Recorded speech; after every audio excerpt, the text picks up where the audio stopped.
ఏపీలో ప్రత్యామ్నాయ రాజకీయ వ్యవస్థ ఉండాలనే లక్ష్యంతో సిపిఐ, సిపిఎం, జనసేన పార్టీలు వచ్చే ఎన్నికల్లో కలిసి పోటీ చేస్తున్నాయన్నారు సిపిఐ రాష్ట్ర కార్యదర్శి రామకృష్ణ.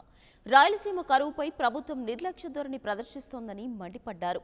పవన్ కళ్యాణ్ అవినీతి రహిత పాలన కోసం పాటుపడే వ్యక్తి కాబట్టే జనసేనతో కలిసి ముందుకెళ్తున్నామన్నారు.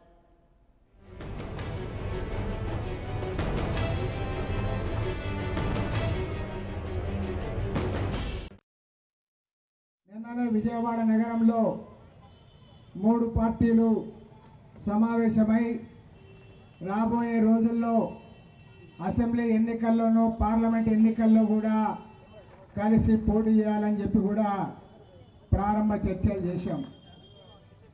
రాష్ట్రంలో ఉన్న 175 నియోజకవర్గాల్లో ఖచ్చితంగా చెప్తా ఉన్నాం, ఎవరికి ఎలాంటి అనుమానం ఉండనక్కర్లేదు.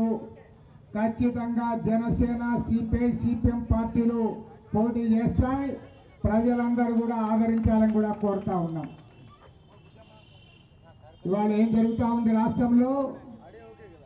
అన్ని రాజకీయ పార్టీలు కూడా ఎలక్షన్ల గురించే మాట్లాడుతూ ఉన్నారు. అధికారంలో ఉన్న పార్టీలు, కేంద్రంలో అధికారంలో ఉన్న నరేంద్ర మోడీ, భారతీయ జనతా పార్టీ, రాష్ట్రంలో అధికారంలో ఉన్న తెలుగుదేశం పార్టీ చంద్రబాబు నాయుడు గారు, వాళ్ళు 2014 ఎన్నికల్లో ఏదైతే చెప్పారో వాటన్నిటి పక్కన పెట్టారు.